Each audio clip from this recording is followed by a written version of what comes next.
Your summer garden harvest is not failing because of bad luck. It is failing because you are reading a date on a plastic plant tag. That traditional June 10th planting rule every casual gardener follows is a misleading corporate shortcut. Your specific yard does not run on a calendar page. It runs on a hidden biological clock. And until you learn to read that clock, your plants will continue to stall out every single season. Think about how traditional garden advice is created. Large commercial seed companies ship products to millions of homes across the United States. To keep their business model easy to scale, they look at a broad postal code. They pull a generalized average frost date. Then they print a universal schedule on the back of the packaging. It is a rough estimate that breaks down completely in real backyard gardens. The official United States Department of Agriculture hardiness map measures exactly one thing. It tracks the average lowest winter temperature. That is all it does. This federal map is completely blind to microclimates smaller than half a mile. If your neighbor has a protected bed right against a concrete driveway, their soil is actively baking. Their ground warms up weeks ahead of a low grass patch in your lower lawn. Yet the seed packet tells both of you to plant on the exact same afternoon. Before we fix this, here is your immediate quick win for this week. If your soil temperature at root depth has not maintained a steady 50 degrees Fahrenheit for 3 consecutive afternoons, do not plant anything. Putting a warm, seasoned root into cold, sleeping soil causes instant transplant shock. That shock stunts your total crop yields for the summer. When you rely on a fixed calendar date blindly, your flowers frequently open before local pollinators are active in your specific neighborhood. An unpollinated flower drains your plant's valuable energy through constant evaporation, respiration, and nectar production. A flower only has a reliable survival window of about 4 to 5 days. If a native pollinator does not land on that blossom during that brief opening, the plant triggers an immediate internal hormonal shutdown. The ovary dries out, it loses its capacity to set fruit, and it drops completely off the stem. So if the calendar is completely wrong, what actually controls your plant's timing? The answer is a metric called growing degree days.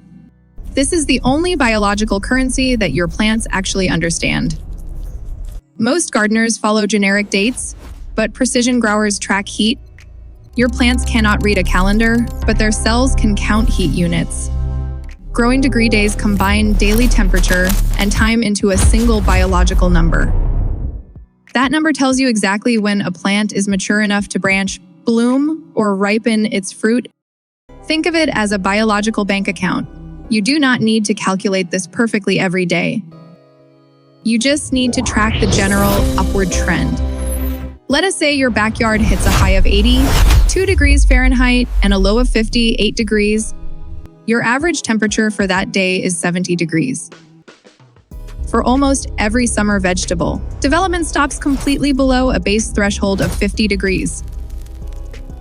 So we subtract 50 from your 70-degree average. That single afternoon banks exactly 20 growing degree days into your plant's internal development clock. But if a cold front moves through your town, bringing a daily average of 45 degrees, you subtract 50 and record a big zero. No usable heat means zero biological progress. The calendar page turned, but your plant's internal clock did not move a single second.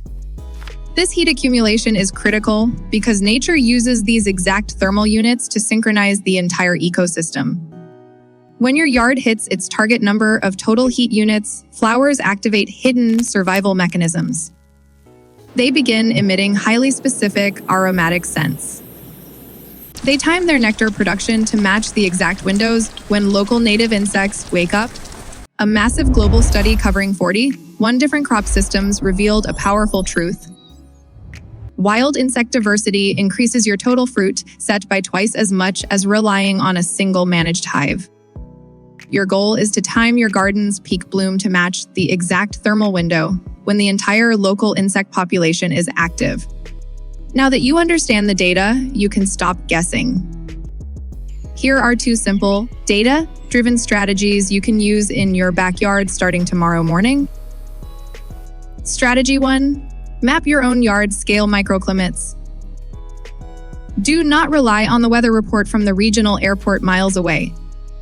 Install 2 cheap, shielded air temperature loggers in your yard.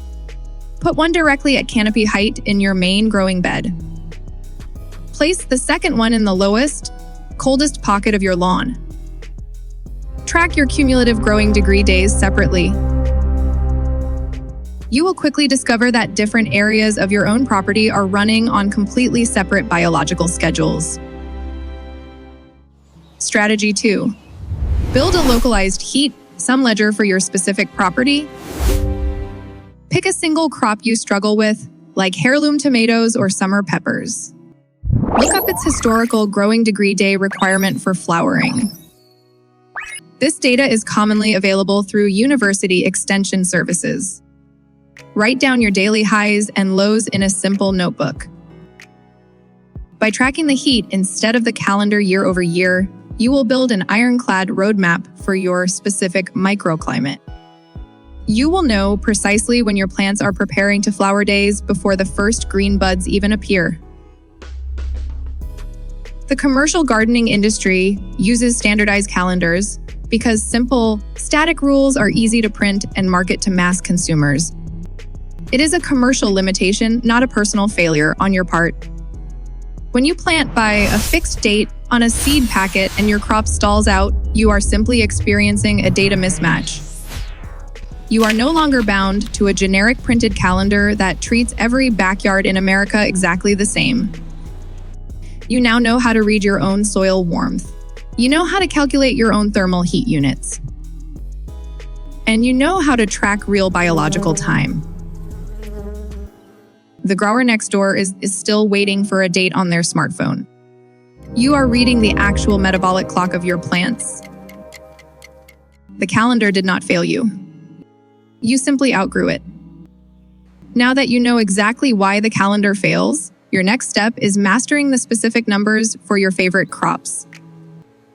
Click on the video on your screen right now, where I break down the exact step-by-step growing degree day targets for heirloom tomatoes and how to track them without doing any manual math.